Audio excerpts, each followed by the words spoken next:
와, 정말 정신없는 하루였죠. 금융시장에 말 그대로 퍼펙트 스톰이 몰아쳤습니다. 지정학적 위기, 여기에 기술 섹터의 엄청난 스캔들까지 이 두 가지가 동시에 터지면서 시장을 완전히 뒤집어 놨는데요. 자, 오늘 이 시간에는 대체 무슨 일이 있었던 건지 그 원인과 결과를 한번 속 시원하게 파헤쳐 보겠습니다. 자, 그래서 피해 규모가 어느 정도였냐? 먼저 숫자부터 바로 보시죠. 보시는 것처럼 미국의 주요 주가 지수들이 그냥 온통 핏빛으로 물들었다고 해도 과언이 아니네요. 일단 시장 전체를 보여주는 S&P 500 지수부터 볼까요? 하루 만에 마이너스 1.5%.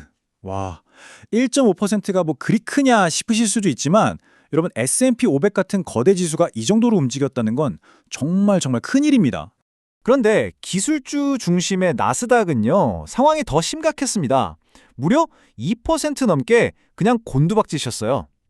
이건 그냥 시장 전체가 안 좋았던 걸 넘어서 기술주 쪽에 뭔가 아주 특별한 악재가 터졌다는 신호겠죠. 그리고 투자자들이 얼마나 겁에 질렸는지는 이걸 보면 딱 알 수 있습니다. 월가의 공포지수라고 하죠. VIX. 이게 자그마치 11% 넘게 폭등했어요. 이 정도면 그냥 시장이 패닉 상태에 빠졌다고 보시면 됩니다. 다들 일단 팔고 보자 이랬던 거죠. 자, 그럼 도대체 왜 이런 일이 벌어진 걸까요? 이 광범위한 투매 사태, 대체 뭐가 원인이었을까요? 오늘 이야기의 핵심입니다. 여기에는 아주 거대한 진원지가 두 개 있었습니다. 첫 번째 진원지, 바로 전쟁, 그리고 육아 문제입니다. 이게 터지면서 경제에 직접적인 충격을 주기 시작했어요. 이게 어떻게 된 거냐면요. 사건들이 마치 도미노처럼 연쇄적으로 터졌어요. 먼저 이란을 둘러싼 중동의 긴장이 확 고조되면서 핵심 에너지 시설들이 공격을 받았습니다. 그러자마자 전 세계 원유 수송의 목줄이라고 할 수 있는 호르무즈 해협이 사실상 막혀버렸고요. 근데 여기서 끝이 아니었어요. 이라크마저 우리 유전에서 기름 못 보낸다, 이렇게 불가항력을 선언해버린 겁니다. 이러니 전 세계 에너지 공급망이 마비될 거라는 공포가 순식간에 퍼져나갔죠. 그 결과는 보시는 것처럼 유가에 바로 나타났습니다. 위기가 터지기 전 106달러 하던 브렌트유가 순식간에 114달러까지 그냥 치솟아버렸어요. 바로 이겁니다. 이렇게 유가가 뛰어오르니까 이제 겨우 잡히나 싶었던 인플레이션이 다시 미친 듯이 오르는 거 아니야? 하는 공포가 시장을 뒤덮기 시작한 거죠. 자, 그런데요. 시장을 흔든 게 중동 문제뿐이었다면 그나마 다행이었을지도 모릅니다. 설상가상으로 두 번째 충격파가 전혀 다른 곳에서 바로 기술 섹터의 심장부에서 터져나왔습니다. 이번 스캔들의 주인공 바로 슈퍼마이크로 컴퓨터, SMCI라는 회사입니다. 이 회사가 어떤 회사냐면 최근 AI 붐을 타고 그야말로 하늘 높은 줄 모르고 주가가 치솟던 월가의 슈퍼스타 같은 기업이었어요. 그런데 바로 이런 폭탄 같은 뉴스가 터진 겁니다. 슈퍼마이크로 공동 창업자가 무려 25억 달러, 우리 돈으로 조 단위죠.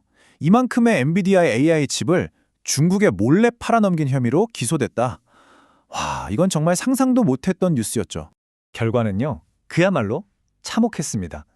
이 뉴스 하나 때문에 이 잘 나가던 회사의 주가가 하루 만에 마이너스 29%, 거의 30%가 증발해버린 거예요. 당연히 AI 관련주 전체에 대한 투자 심리가 그냥 순식간에 얼어붙어 버렸습니다. 자, 이렇게 중동발 위기와 AI 스캔들이라는 두 개의 거대한 돌멩이가 시장에 던져지니까요. 그 충격파가 그냥 주식시장에만 머물지 않았습니다. 마치 연못에 퍼지는 파문처럼 금융 시스템 전체로 삽시간에 번져나갔습니다. 시장의 생각이 얼마나 휙 바뀌었는지 이걸 보시면 기가 막힙니다. 불과 며칠 전까지만 해도 다들 이제 2026년쯤이면 금리 내리겠지 하고 기대하고 있었거든요. 그런데 갑자기 유가가 폭등하니까 분위기가 180도 바뀐 거예요. 이제는 시작이 연준이 금리 내리긴커녕 오히려 올릴 수도 있겠는데 그 확률이 50%가 넘어, 이렇게 보고 있는 겁니다. 완전히 반대가 된 거죠. 금리를 올릴 거라는 이 공포는 곧바로 채권 시장으로 옮겨붙었습니다. 보세요. 미국 10년 만기 국채 금리가 하루 종일 그냥 수직 상승을 했죠. 이게 무슨 뜻이냐면 채권 시장이 앞으로 인플레이션도 심해질 거고 금리도 더 오를 거야 라는 데에 아주 공격적으로 베팅하기 시작했다는 의미입니다. 외환 시장은 더 재밌어요. 보통 이렇게 위험할 땐 안전자산인 달러만 강해지잖아요. 그런데 이번엔 좀 달랐습니다. 달러가 강해지긴 했는데 희한하게 유로랑 엔화도 같이 강세를 보인 거예요. 왜 그랬을까요? 유럽이랑 일본 중앙은행도 우리도 유가 때문에 인플레 올 것 같아. 동출 쬐 준비해야 돼. 이렇게 매파적인 발언들을 쏟아냈기 때문이죠. 다 같이 긴축 모드로 들어갈 조짐을 보인 겁니다. 자, 이렇게 시장이 난리가 나면 그 속에서도 웃는 쪽과 우는 쪽이 반드시 갈리기 마련이죠.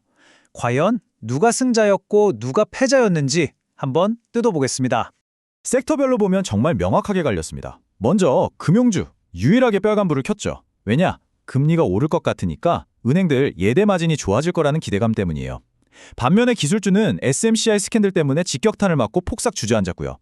가장 많이 떨어진 건 유틸리티 섹터인데 여긴 왜 그랬을까요? 채권 금리가 저렇게 오르면 굳이 위험 감수하면서 배낭주인 유틸리티 주식을 살 이유가 없어지거든요. 매력이 뚝 떨어진 거죠. 이런 상황을 보면 누군가의 불행은 누군가에겐 기회다라는 말이 딱 떠오르죠.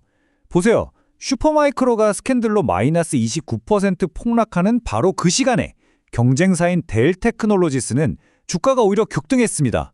왜? 이제 슈퍼마이크로 망했으니 그 서버 물량은 전부 델이 가져가겠구나 하는 기대감 때문이죠. 정말 하루아침에 운명이 극명하게 엇갈렸습니다. 이런 시장의 혼란은 당연히 경제 문제로만 끝나지 않습니다. 곧바로 정치 무대로 불이 옮겨 붙었죠. 전 세계 정상들이 이 사태를 두고 저마다 목소리를 내기 시작했습니다. 먼저 트럼프 미국 대통령은 이렇게 말했습니다. 이란과의 전쟁에서 미국과 이스라엘을 돕기거리는 나토 동맹국들은 겁쟁이다. 미국 없으면 나토는 종이호랑이다. 이건 동맹국들을 향해 우리 편에 확실히 서라 라고 강하게 압박하는 거죠. 하지만 미국 내에서도 반대 목소리가 나왔습니다. 엘리자베스 버런 상원의원은 이렇게 비판했죠. 트럼프 대통령이 미국을 무모하고 불법적인 이란과의 전쟁으로 끌어들였다. 이로 인한 경제적 파장에 대해 미국 국민에게 설명해야 한다. 행정부의 결정이 불러온 경제적 후폭풍에 대한 책임을 묻는 겁니다. 이런 와중에 러시아의 푸틴 대통령은 아주 흥미로운 말을 던집니다. 미국이 우크라이나 지원을 중단하면 우리도 그 대가로 이란에 대한 정보 공유를 중단하겠다. 이게 뭘 의미할까요? 지금 중동의 위기를 미국과 러시아가 대립하고 있는 우크라이나 전쟁과 연결해서 협상 카드로 쓰려는 거죠. 아주 복잡한 지정학적 계산이 깔려있는 발언입니다. 자, 오늘 하루 동안 벌어진 이 모든 일들을 한번 보세요. 지정학적 충격, 인플레이션 공포, 그리고 기업 스캔들까지 정말 모든 게 뒤엉켜버렸습니다. 여기서 마지막 질문을 던져보게 됩니다. 과연 오늘 우리가 본 이 혼란스러운 시장이 그냥 스쳐 지나가는 일시적인 현상일까요? 아니면 이것이 바로 우리가 앞으로 마주해야 할 새로운 일상, 즉 뉴노멀의 시작일까요? 여러분은 어떻게 생각하시나요?